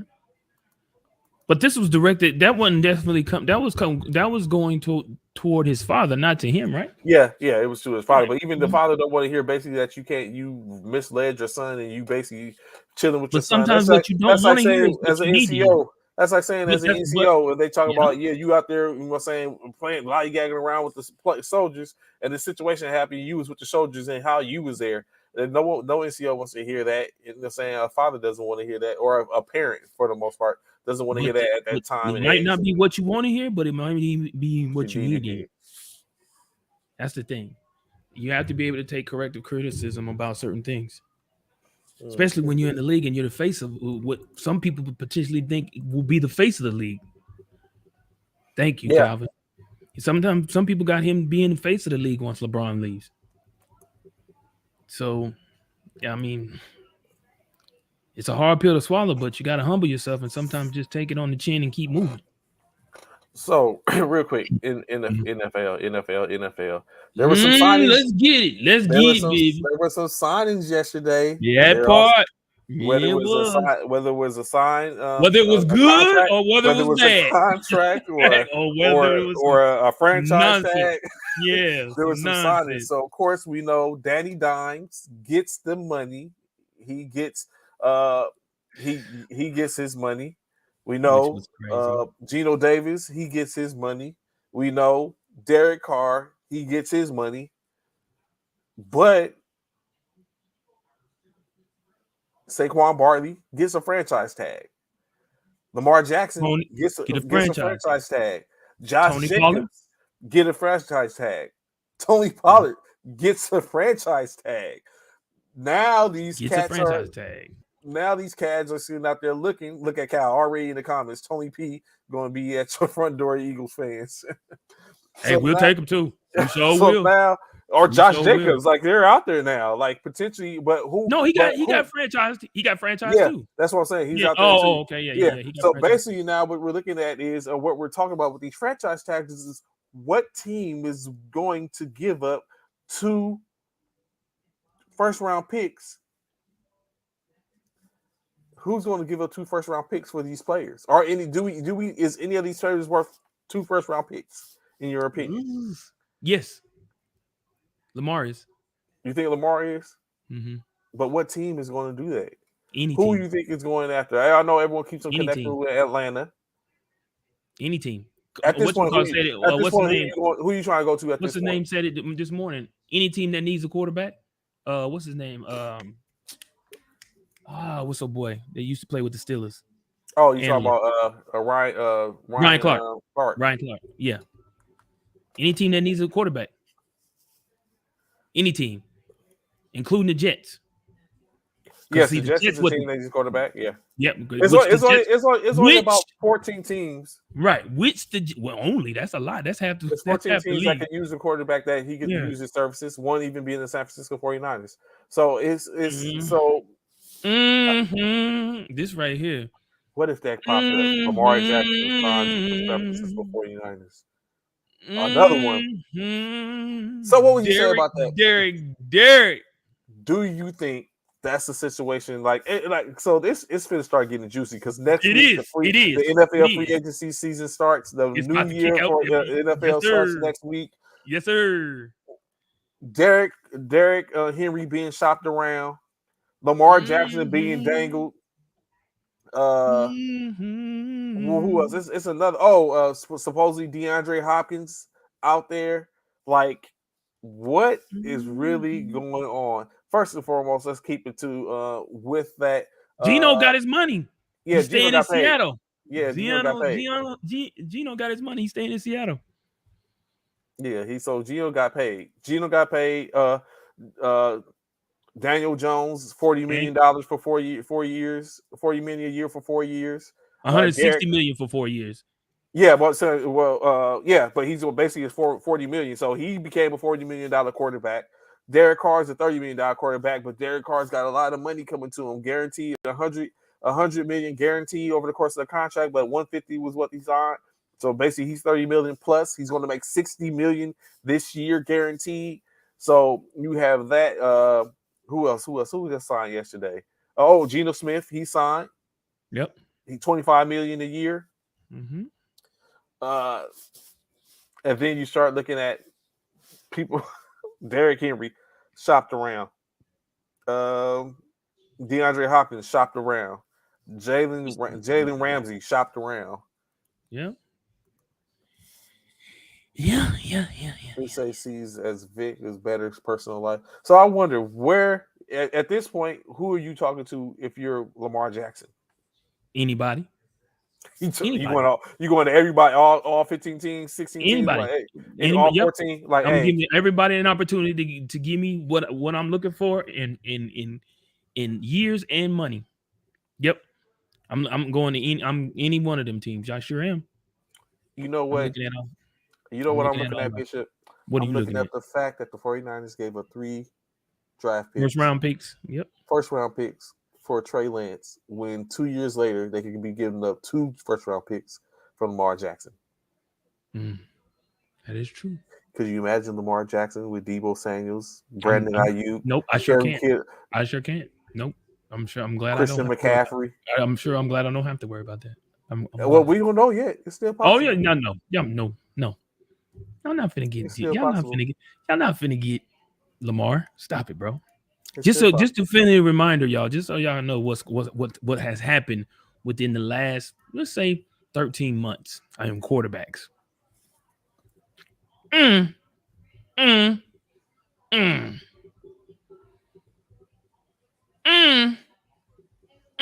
these keep in mind, these quarterbacks have got these current NFL contracts, and you got Lamar Jackson who just got franchise tagged. You got Jalen Hurts looking to find out what his number is going to be. Will he fall in this top 6? Actually, Jalen Hurts, Matty Ice. I mean, not Matty Ice. Joe Burrow yeah, and one more. Who's the latest quarterback? It's Matty Ice. I mean, Joe Burrow, Jalen Williams, Jalen Hurts, and it's one more quarterback that's falling into that same category. They'll probably come to me, but like when you look at that list, the only one that really matters is the last one, because the other ones just stealing money. Wow, he said they stealing money. Josh Allen is stealing money? Oh, well, okay, maybe not Josh, but Josh still has a hump to get over, in my opinion. He does. Totally agree. It's like Josh climbed to the top of the wall and he fell back and he just had the rappels that caught him, and now he's like, oh, I gotta try it again. Calvin. Yeah, you stupid. Stop it. You stupid. He said Watson stealing money. Watson is definitely stealing money, but we know why Watson. He's not stealing money though. He's not stealing money because he was in a situation. Watson was in a huge situation. All 3 of them. I mean, of course, all of them have the opportunity to come back another year. But at this point, from looking at it, they stole money. Aaron too. Well, Aaron had them on the cusp of coming back. Yeah, he had them on the cusp of the Super Bowl. Yeah. And Josh Allen. So the bottom 3 is the bottom 3 is fair. It's safe. It's fair. That's fair. Which Aaron Rodgers they're looking at right now. Aaron Rodgers just spoke to the Jets team yesterday. Potentially about going over there. But what makes the Jets flew out to California to speak to Aaron Rodgers? What makes the Jets an ideal place to go to at this point? I'm not understanding that. Like, what happened to where now all of a sudden the Jets is a place? I don't think it's necessarily an ideal place, Trey. In my opinion, I think it's the fact that no one's been successful out there in New Jersey. And I think some people want to. I feel like a lot of even when it comes to rookie quarterbacks, I feel like somebody feels like I can be that person to go out here and change the Jets around. That's what I truly believe. Not gonna lie, that's what I think it is. It cannot be anything else, bro. In my opinion. I don't know. I was thinking that this morning. I was like, why are the Jets all of a sudden a place to where, like, what weapons besides they Breece got Hall? I mean, they had a good season. They had a decent season this season. They had a decent season. They fell off because their quarterback play wasn't too. And then they lost their running back too. Yeah, they did. He was hot. Breece Hall. He was getting me. He was on a tear. Yes, he was on a tear at one point. Yeah, and so of course they have it to where once they seen between him and Sauce Gardner, once they seen that he was coming up, they was like, okay, you know what I'm saying, let's get him in the building. So now, of course, like if Green Bay ends up parting ways with but there's a lot of scenarios for Green Bay these, right? for Jets to even acquire.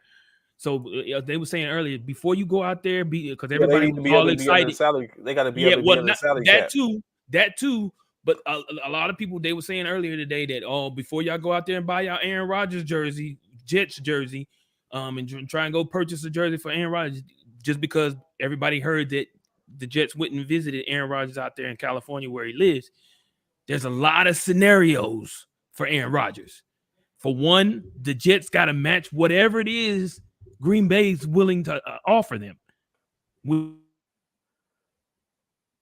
no one knows what that is. Huge. Well, The first Jets also have to accept yeah. Aaron Rodgers' terms on money. That's huge. Well, it would be so it's a lot of scenarios. It would be a trade, so they have to, because Aaron Rodgers just signed the contract last year, extension. So it would be a trade. It would have to be a trade. It just right. That's what I'm talking about in regards to. Yeah, the Jets have to make it fit under the cap, which means, and then they're trading pretty close to the deadline. So now, what's good, Zach? What's going on, bro? So now they have to be under the salary cap, including that money in which Aaron Rodgers was just covered. So that's, for the most part, they have to make that work, and then it's a trade. So also they have to be able to give the Green Bay Packers something in which they won't. That part. Yeah, so that's the bigger thing. But still, there's a lot of scenarios that's got out of all the teams, in my opinion, out of all the teams, particularly in which Aaron Rodgers should go to, why the Jets? Like, I can't answer that, bro. Tom Brady just left Tampa Bay. Why not Tampa Bay? Yeah, like, why not Tampa Bay? Like that, you know what I'm saying? They looking at potentially picking up Bijan Robinson. I mean, is it Robinson? No, you talking about Richardson, the quarterback. Bijan, you talking about the running back from Texas. Bijan, what's his name? Robinson. No. Not Robinson. What's his name? That is name. That is Bijan Robinson. Yeah, but that's not who they talking about. That's not talking about who they talking about. Well, not about Todd McShay. Todd McShay is not who he has. This is who Todd McShay has as his top 15. I think it's 12 picks. I think. Hold on, I'm gonna give it to you. I think it's his top 10 picks. His top 10. I'm gonna show you. This is what he has. It's Todd McShay just came out with his 3.0 mock. Y'all know he do. I don't know how many drafts, but his top 3 picks or top 10 picks for the draft is Indianapolis Colts would get Bryce Young out of Alabama. The Houston Texans would get C.J. Stroud out of Ohio State. Arizona would get Will Anderson, the linebacker, out of Alabama. The Raiders would get Anthony Richardson from Florida. Seattle will get Tyree Wilson, edge rusher for Texas Tech. Detroit Lions will get Christian Gonzalez, who ran an amazing 40 time. I think he ran a 4.3 40 at the combine from Oregon. Chicago Bears will get Peter Skoronski out of Northwestern. Atlanta will get Nolan Smith out of Georgia. Carolina Panthers will get that quarterback out of Kentucky, Will Levis. And the Philadelphia Eagles would pick up B.J. Robinson as running back from Texas. So this is Todd McShay's updated mock draft 3.0. This is not guaranteed. But yeah. That is completely different from everybody's is different. Yeah. Of course you have. I'm looking at the one from the 2.1, one from Lance Zerlin from the NFL. No, Lance Zerlin from the NFL. Okay, and he has what he's talking about is at the one spot being Chicago, Will Anderson going at number 1. Number 2, Houston Texans taking Bryce Young. At 3, C.J. Stroud going to the Las Vegas Raiders. At number 4, Anthony Richardson going to the Indianapolis Colts. At 5, Jalen Carter to the Seattle Seahawks. At 6, Devon Witherspoon to the Detroit Lions. At number 7, Tyree Wilson to the Arizona Cardinals. At number 8, Miles Murphy to the Atlanta Falcons. At 9, the Carolina Panthers getting Will Levis out of Kentucky to the Carolina. And at number 10 is Christian Gonzalez going to the Philadelphia Eagles. And then when I go Christian further Gonzalez. down, that's the cornerback from Oregon. And then of course, as it goes further down, Bijan Robinson. He has Bijan Robinson going to the Detroit Lions at 18, which I don't agree with because they still have serviceable running backs, which just before Tampa Bay, which means Tampa Bay would miss out on him, and they have Tampa Bay picking up Joey Porter Jr. So, but I mean, it remains to be seen. So, like I was getting ready to say, so this brings up what's up? This breaking news, bro, just happened. Hold on, let me get that to you right here. Y'all know who that is, right? Stephon Diggs. 1 minute ago, this happened 1 minute ago. Breaking the Bills are trading All-Pro wide receiver Stephon Diggs to the Bears in a blockbuster deal. Diggs, the 27th overall pick, and more for Chicago's first overall pick. I don't know how much truth that is. I haven't seen that, but I'm gonna wait. I'm gonna wait. But that's just what this was just 1 minute ago. So I don't know. It said 1 minute ago that happened. So that would be a very stupid move. But it's a stupid move for Buffalo, but not a huge move for Chicago and Justin Fields. Even though they still need offensive line help, because it doesn't matter who he has as a wide receiver. If he doesn't have the time to throw it to Stephon Diggs, it doesn't matter. It's dumb. But I would definitely keep an eye out on that. But that was what's reported right. So what I was about to say and bring up is go ahead. Yeah, go ahead.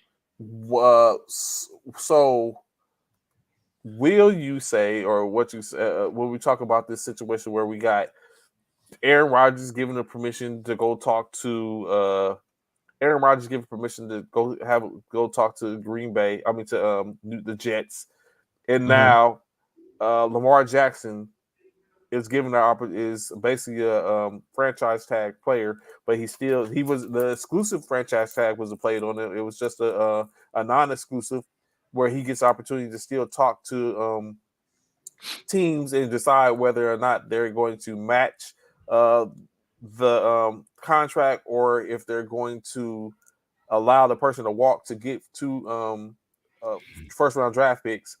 What does this say to you, in your opinion, in reference to how they view their quarterbacks at this point?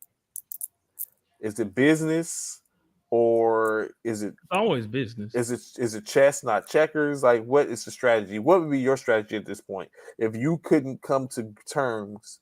Because now they're basically putting it in the hands of somebody else, in my opinion. I mean, for Lamar and Saquon and Pollard and them, they're putting the franchises are putting it in the hand of another organization to basically set the market, to set the tone. And if anyone comes up and says they have an offer sheet for them, that it's like, okay, let me sit up and counter an offer, match the offer, or let him walk. So what are you doing as if you're sitting in your office right now? It depends on what team and who we talking about, I guess. For me, like I said, when it comes to Lamar Jackson, bro, I'm signing Lamar. I'm not allowing him to go be a franchise. I'm not allowing anybody an opportunity to go get him in any way, form, or fashion. Because what I see is if a team was willing to offer Lamar Jackson what he was asking for from Baltimore, then basically Baltimore it's automatic. Baltimore is going to let him walk because you didn't give him that when he was asking for it. That part. So it's like that's what I foresee. Is like if a team they're allowing the teams that may be interested in Lamar to dictate his market. Facts. And even one, they're going to allow him to walk, or they're going to pay him what other teams feel that his market is. Facts. If it's greater than what he was asking. The same thing for Saquon Barkley. Like, I don't know what he was asking for. But right now he's looking at earning 10 million. I was about to say, I know running backs ain't valued anymore. Well, and that too. But not only that, I was about to say the fact that Saquon stayed injured, but so does Lamar. Lamar has been injured just about almost as much as Saquon. So, and then the funny thing about it is every running back ain't the same. Has a lot to play in franchise tags. Yeah, I think it's funny because every running back ain't the same. So you got Saquon Barkley, Jacobs, and Pollard all making $10 million this year because they're franchise tag. Right. All the running backs ain't worth $10 million, or all of them make, some are worth more than, when you look at the comparison, some of them are better than the other, but yet we all making the same money. So it's like that, that starts to come into play. But I mean, I'm very sure to have Bijan. I mean, who would you prefer to have, Tony Pollard or Saquon Barkley? Tony Pollard. Exactly, me too. Well, only because, like you said, Saquon is If I could get, if it was Saquon without Tony Pollard's off an injury right now. He's on a broken. But we see it was broken, Right. like we see Saquon go down for other stuff, not broken. Something that happened with someone else. So that's why I'm looking at like if it was Saquon, if Saquon was the Saquon that we see in his rookie year without the injuries, then it's clearly hands down it's Saquon Barkley. But you know what I'm saying, but that's not the Saquon Barkley we've seen lately. You know, we gotta look at even Jacobs. He just rushed for 1,600 yards. He was leading rusher for the NFL. This season, so you know what I'm saying. So he's pushing the line on some stuff, but he's not signed. They franchise tagged him. So I was like, what is the was the franchise tag used on them to secure them in position while they go and try to make a deal? Or you know, because you gotta look at like what potentially at $10 million for a running back, what potentially deal are they could they be possibly looking for? Interestingly enough, Evan Ingram as a tight end, he got franchise tag $17 million. So it's like, but tight ends are a hot commodity right now, as well as linemen, because it was a lineman that was tagged. But then you have some that wasn't tagged, and some are after come to 15th. If they have not made a deal yet, they're going to be franchise tagged. I mean, they're going to be free agents. And free to just go with anybody. Evan Ingram was out in Jacksonville, right? But he was before that. He was in New York, and killing it. He was killing it out there in New York before they got rid of him. So, yeah, I don't know. To me, again, I feel like a lot of these tags are on these players because of the fact that a lot of the ones that receive tags were injured or are injured currently or coming off an injury. So before they choose to spend or put a huge bill on a player who seems to be injury prone, like a Saquon Barkley, it's better to just tag him and kind of like hopefully save face and in hopes to not lose him to another team. In my opinion, that's just me though. That's just me. I think it's a Band-Aid to stop the bleed. Well, that's what it is. Most likely, it is a Band-Aid or something put in place to basically hold them in place so they can basically come up with deals. But now with these franchise tags and the potentially like someone like sometimes these players are people who they're sought as people are really sad after to where they're looking at, I give up 2 first-round draft picks for this person. But in the right position, somewhere like Tampa Bay might be willing to take that gamble, or Chicago, you know what I'm saying, or you know what I'm saying, anyone of them might be willing to take the gamble on. I mean, not Chicago because they're not going. I mean, maybe even Chicago and do something else with and get it back by trading trading away Justin Fields, but different things, or like I said, any one of the teams who are in need of quarterbacks. If the situation goes down with Green Bay. Now Green Bay is in need of a quarterback potentially. Unless they're going to go with Jordan Love, in which at the combine, the general manager was speaking highly of Jordan Love. So maybe it's Jordan Love's turn. Maybe Jordan Love is the next Geno Smith. You have teams. Who else you got? Like I said, that was just in the playoffs. I almost said the Lakers. The San Francisco 49ers. You have even the Seattle Seahawks, even though they just signed Geno to $103 million, they're looking for another quarterback. They said they're not going to. It's not to say they won't continue to have another quarterback trying to do make their future. And then you have all the other teams, the Atlanta Falcons, the Carolina Panthers, Tampa Bay Buccaneers, all in the South are looking for quarterbacks because the Saints got their quarterback now. With Carr. Yeah. I think basically you could say that the NFC West is secure in their quarterbacks, except for maybe San Francisco. For the only team that might not be secure there, everyone else is probably pretty secure in their quarterback situation. And then Dallas is good currently. New York is good now. The Washington Commanders need a quarterback now, and Philadelphia is good. So only the Commanders are looking at something, which that's another scary one. Lamar with the Commanders. Yeah, that is definitely in the talks. That's one of the teams I think Stephen A said, or was it Stephen A? Somebody said the Commanders would be a team in which Lamar could go to.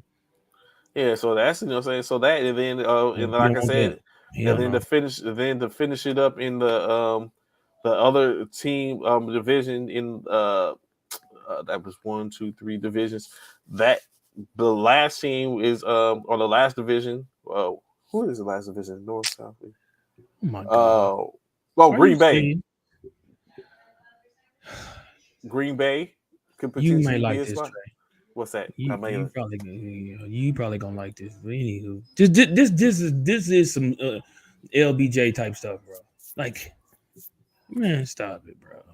Oh, he wouldn't. Yeah, he wouldn't after he submitted. Yeah, King James NBA scoring title. Only one person could wear that.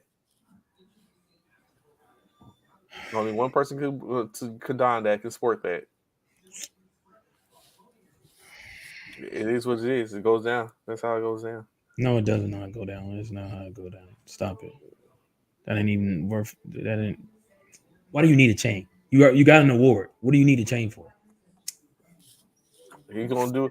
You know what? Trash. You would do the same. You would. No, I would not. No, I would not. You would. You would do something to cement that. No, I would not. I'm sure you would. I would not. I know good damn well you would. I don't even know where it's short. Where's the standing at? I need backup. You probably doing more than that. Your car probably gonna say that.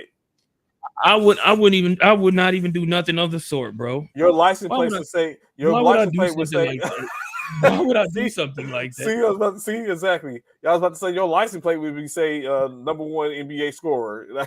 This is for my frat though. There's a difference. And that's why I say exactly. You would do that as well. Which we created, and stuff like that. I'm saying you would do that. So different. Of course. So without a doubt. So I'm very sure you would. You don't deserve that.